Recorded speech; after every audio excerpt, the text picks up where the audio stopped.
General methods of teaching में पहला question जो एक्सपेक्टेड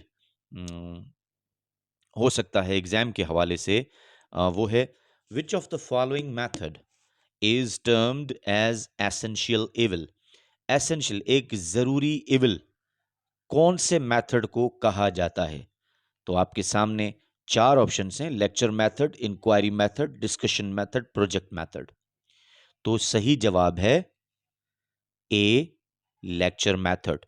लेक्चर मेथड को एसेंशियल इविल इसलिए कहते हैं कि बहुत सारे कॉन्टेक्स्ट्स में ये एक कॉमन अप्रोच है, कॉमनली इस्तेमाल होता है, इंटरैक्टिव लर्निंग को प्रमोट नहीं करता, लेकिन इसकी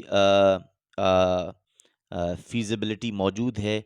और बहुत कॉन्टेक्स्ट में अगर कंटेंट को लार्ज नंबर ऑफ ऑडियंस तक डिलीवर करना है तो लेक्चर मेथड बहुत यूजफुल है, इसी वजह से उसको एसेंशियल लेवल कहते हैं।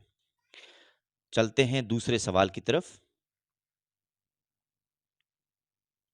दूसरा सवाल है, one of the following is not an objective of child centred method.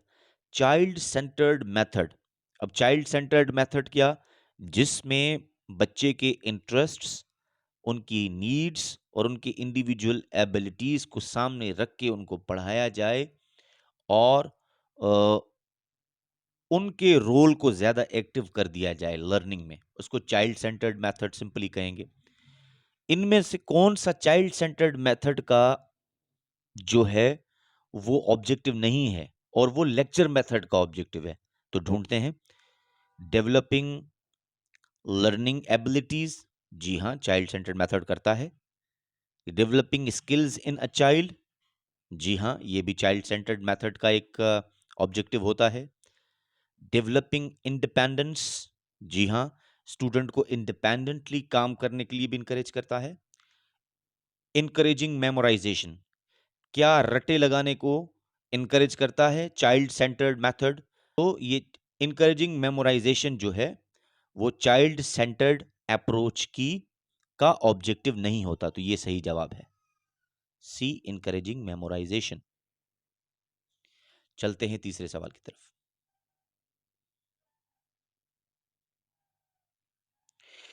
तीसरा सवाल है, lecture method lacks. Lecture method में कौन सी चीज इन चीजों में से नहीं होती? वन वे टीचिंग, जी हां, lecture method one way teaching होता है, लेक नहीं करता क्योंकि उसमें सिर्फ टीचर वन वे टीच कर रहा होता है। अनडेमोक्रेटिक टीचिंग, जी हां, उसमें लेक्चर मेथड में टीचर पूरे अथॉरिटी को एज्यूम और होल्ड करता है, स्टूडेंट्स को डेमोक्रेटिकली शेयर नहीं करता वो अथॉरिटी। पैसिव लर्निंग, जी हाँ, लेक्चर मेथड में पैसिव लर्निंग होती है, स्टूडेंट एक पैसिवली सामने बैठ के सिर्फ इंफॉर्मेशन को रिसीव कर रहा होता है, उसमें स्टूडेंट का इनपुट नहीं होता ज्यादा तौर पर। Learning by doing, learning by doing एक ऐसा काम है जिसमें स्टूडेंट जो है सीखता है काम करने के जरिए, तो ये लेक्चर मेथड का जो है वो फीचर नहीं है, तो ये जवाब सही है। लेक्चर मेथड इसमें लेक करता है, lecture method does not encourage learning by doing. आगे चलते हैं। The quality of teaching is determined. Teaching की क्वालिटी को कैसे डिटरमाइन किया जाए, कैसे इवेल्युएट करते हैं, कौन सी ऐसी अहम निशानी है? अब जो नीचे ऑप्शंस हैं, जैसे by pass percentage, by students attendance, attendance ज्यादा हो जाए तो हम कहेंगे क्वालिटी टीचिंग हो रही है, या पास परसेंटेज स्टूडेंट्स की बढ़ जाए तो हम कहें कि क्वालिटी टीचिंग हो रही है। Silence and discipline, silence and discipline हो तो हम कहें कि क्वालिटी टीचिंग हो रही है। या quality of questions asked by students, या क्वेश्चंस की क्वालिटी से हम डिटरमाइन करेंगे कि भाई क्वालिटी टीचिंग हुई है। क्योंकि अब ये सारी चीजें क्वालिटी टीचिंग का हिस्सा हो सकती हैं, लेकिन सबसे अहम हिस्सा क्वालिटी टीचिंग का है शागिर्द के सवाल। अगर शागिर्द के सवाल फुल ऑफ अंडरस्टैंडिंग है, अगर शागिर्द के सवाल लॉजिकल हैं, अगर किसी स्टूडेंट के सवाल बेस्ड ऑन रीजनिंग है टॉपिक समझने के बाद, और उसकी अंडरस्टैंडिंग इंप्रूव हुई है और उसके सवाल करना इंप्रूव हुआ है, तो हम कहेंगे क्वालिटी टीचिंग हुई है। तो इसका सही जवाब है डी, क्वालिटी टीचिंग स्टूडेंट के सवाल की क्वालिटी से हम डिटरमाइन कर सकते हैं। नेक्स्ट क्वेश्चन है which teaching method encourages maximum use of student senses. Students के हवासों का जो है मैक्सिमम यूज कौन सा मेथड करता है? तो इसका सही जवाब है लेबोरेटरी मेथड, क्योंकि लेबोरेटरी में स्टूडेंट्स के सेंसेस का ज़्यादा से ज़्यादा इस्तेमाल होना काफ़ी हद तक मुमकिन है। चलते हैं नेक्स्ट क्वेश्चन की तरफ। विच of the following is not correct. इनमें से कौन सा करेक्ट नहीं है? Lecture method is one way process, ये सही है, जी हाँ वन वे प्रोसेस होता है। Lecture method can develop knowledge, जी हाँ लेक्चर के जरिए भी नॉलेज डेवलप हो सकती है, होती है। लेक्चर मेथड इंकरेजेस रीजनिंग या lecture method makes children passive. Lecture method बच्चों को पैसिव भी बनाता है, क्योंकि लेक्चर मेथड में एक्टिवली उस्ताद ही लेक्चरिंग कर रहा होता है। तो इसका सही जवाब है कि ये वाला सही नहीं है कि lecture method encourages reasoning. Lecture method reasoning को इतना ज्यादा प्रोमोट करता होगा, करता है, बल्कि इतना ज्यादा इनके मुकाबले में प्रोमोट नहीं करता। Bloom's taxonomy dash is at the highest level of hierarchy. Bloom's taxonomy में जो हेयरार्की है, जो दर्जाबंदी है, उसमें लर्नर की हाईएस्ट दर्जाबंदी क्या रखी गई है? क्या उसकी एनालिसिस एबिलिटी, अंडरस्टैंडिंग एबिलिटी, या जो सीखे उसको अप्लाई करे, या एवेल्युएशन? तो हाईएस्ट दर्जाबंदी जो है, दर्जाबंदी में highest level of learning Bloom's taxonomy में वो है इवेल्युएशन। अब इवेल्युएशन क्या है? सिंपली जब लर्नर के अंदर एबिलिटी आ जाए कि वो चीज़ों को वे करे, कंसीडर करे, चीज़ों को क्रिटिकली एसेस करे, क्रिटिकली एसेस करने के बाद एक इन्फॉर्म्ड डिसीजन ले, और इन्फॉर्म्ड डिसीजन लेकर उसको एविडेंस के साथ सपोर्ट करे, तो उसके अंदर एवेल्युएटिंग कैपेबिलिटी डेवलप हो गई है। आठवां सवाल है कि an effective teacher is one who can dash. एक इफेक्टिव टीचर, एक मौसर उस्ताद वो है जो वो कर सकता है। क्या कर सकता है एक मौसर उस्ताद की निशानी एजुकेशनल लिटरेचर के हिसाब से क्या है? Help students pass exam, give up to date information, give proper feedback, motivate students to learn. तो इसका जो सही जवाब है वो डी है, मोटिवेट स्टूडेंट्स टू लर्न। देखिए अप टू डेट इंफॉर्मेशन तो आपको कहीं से भी मिल सकती है, और दूसरी क्वालिटीज भी एक अच्छे उस्ताद की क्वालिटीज हैं, लेकिन सबसे ज्यादा अच्छी क्वालिटी किसी भी उस्ताद की, एक मौसर उस्ताद की, वो है कि वो स्टूडेंट्स को लर्निंग के लिए मोटिवेट करता है, उनको एम्बिशियस लर्नर बनाता है, ना सिर्फ उस क्लास के लिए बट लाइफ लॉन्ग लर्निंग के लिए। चलते हैं नेक्स्ट क्वेश्चन की तरफ। बहुत ही अहम क्वेश्चन, एग्जाम में एक्सपेक्टेड हो सकता है। There are dash domains of educational taxonomies. देखिए एजुकेशनल टेक्सोनॉमी जो दर्जाबंदी है पढ़ने की, तालीम की, उनके तीन एरिया हैं, एरिया ऑफ नॉलेज या स्किल के। भाई इन तीन एरिया में स्टूडेंट्स जो है तैयार होने चाहिए, और उन एरियाज के भी फिर अपने अपने सब कैटेगरीज हैं। तो सबसे पहले तो हमें यह देखना है कि एजुकेशनल टेक्सोनॉमी के एरिया कितने, टेक्सोनॉमीज के कितने एरिया हैं, ठीक है, एरिया ऑफ नॉलेज के किन एरियाज में? तो वो तीन एरिया ऑफ नॉलेज या स्किल है। इसका सही जवाब है 3 डोमेन्स। ठीक है, क्वेश्चन नंबर 10 है the lowest level of cognitive domain. अब कॉग्निटिव डोमेन के भी लेवल हैं। कॉग्निटिव डोमेन, कॉग्निटिव कहते हैं दिमाग, दिमागी कॉग्निटिव स्किल, कॉग्निटिव एनहांसमेंट या कॉग्निटिव डेवलपमेंट लर्निंग में बहुत ही लाजिम है। और ये 3 डोमेन्स में एक डोमेन है कॉग्निटिव डोमेन, जिसमें स्टूडेंट को प्रिपेयर करना होता है, तैयार करना होता है, उसके लेवल, उसको दर्जा, उसकी दर्जाबंदी की गई है। तो उसका लोवेस्ट लेवल क्या है? उस जैसे कि हम डिसाइड कर चुके हैं, जैसे कि हम मैंने बयान किया कि कॉग्निटिव डोमेन का हाईएस्ट लेवल तो है इवैल्यूएशन, लेकिन उसका लोएस्ट लेवल जो है ना वो है नॉलेज।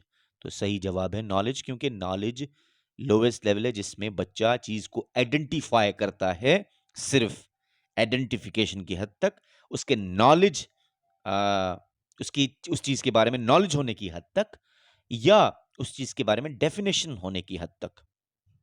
आगे चलते हैं नेक्स्ट क्वेश्चन की तरफ, question number 11। Micro teaching is more effective. Micro teaching कब इफेक्टिव है? हर वक्त, टीचिंग प्रैक्टिस के बाद, टीचिंग प्रैक्टिस के दौरान, या शुरू में? तो सही जवाब है सी, ड्यूरिंग टीचिंग प्रैक्टिस ज्यादा इफेक्टिव है। हमारा क्वेश्चन है cooperative learning is an alternative to. अच्छा, कोऑपरेटिव लर्निंग आप समझ लें यूनिवर्सिटीज में या क्लासेस में जब टीचर स्टूडेंट्स को ग्रुप्स में डिवाइड करे और उनको कहे कि किसी एक चीज के ऊपर अपनी अंडरस्टैंडिंग, अपनी इवैल्यूएशन, अपनी नॉलेज को कंस्ट्रक्ट करें और एक दूसरे की हेल्प करें और एक प्रोजेक्ट या एक अपना एक फाइनल कॉमोडिटी तैयार करके मेरी तरफ लेकर आए, तो और वो क्लास में प्रेजेंट करें उसको।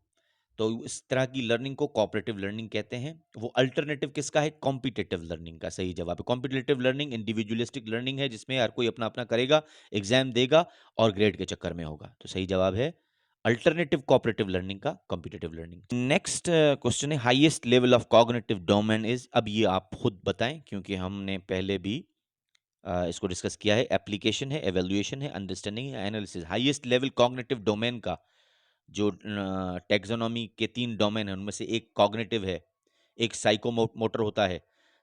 तो उनमें से कॉग्निटिव डोमेन में से उसका लेवल कॉग्निटिव डोमेन का कौन सा हाईएस्ट लेवल है हम डिस्कस कर चुके हैं, एवेल्युएशन। और मैं बयान कर चुका कि क्यों evaluation.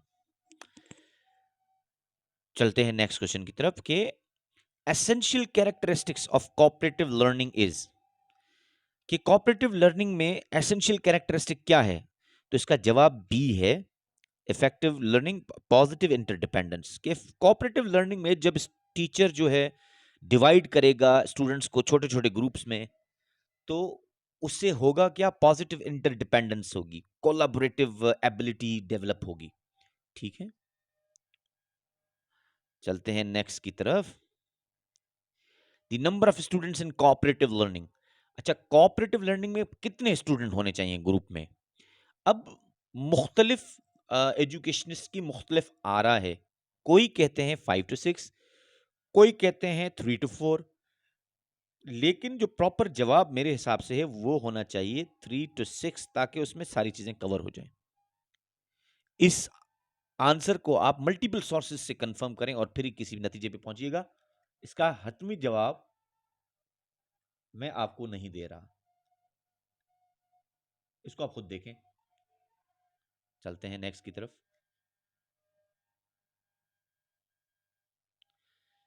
Number 16, duration of macro lesson plan. Macro lesson plan छोटा लेसन प्लान, शॉर्ट ऑब्जेक्टिव रख के शॉर्ट चीजों को पढ़ाने के लिए उसकी ड्यूरेशन क्या होनी चाहिए? तो उसका सही जवाब होगा 15 to 25 minutes. We move from specific to general in किस टीचिंग मेथड में खास से आम की तरफ जाते हैं? स्पेसिफिक टू टीचिंग मेथड में किस में? अब देखें, इसका सही जवाब है बी, इंडक्टिव मेथड। मतलब होगा टू फाइंड। डी ये सही ऑप्शन है, लेकिन मुझे बी ऑप्शन भी सही लग रहा है क्योंकि ह्यूरिस्टिक एजुकेशन, जब हम स्टडी करते हैं ह्यूरिस्टिकली, तो हमें सिखाया जाता है कि कैसे चीज़ों को इंक्वायर करके और उनको एक्सप्लोर किया जाता है। चलते हैं नेक्स्ट क्वेश्चन की तरफ। Taxonomy of educational objectives was presented. Taxonomy of education, याद रखें कि टेक्सोनॉमी ऑफ एजुकेशनल ऑब्जेक्टिव्स और ब्लूम्स टेक्सोनॉमी एक ही बात है। वो कब प्रेजेंट हुई थी? उसका सही जवाब है 1956, डी। हमारा नेक्स्ट क्वेश्चन है कि classification of cognitive domain was presented by. क्योंकि 1956 में, जैसे कि हमने कहा कि ब्लूम्स टैक्सोनॉमी या एजुकेशनल ऑब्जेक्टिव्स 1956 में पेश किया गया बाय ब्लूम। उम्मीद है ये क्वेश्चंस आपको आपके टेस्ट में बहुत हेल्प करेंगे। इनको नोट कीजिए। इंशाल्लाह हाजिर होते हैं इसके पार्ट 2 पार्ट 3 के साथ। तब तक के लिए खुदा हाफिज।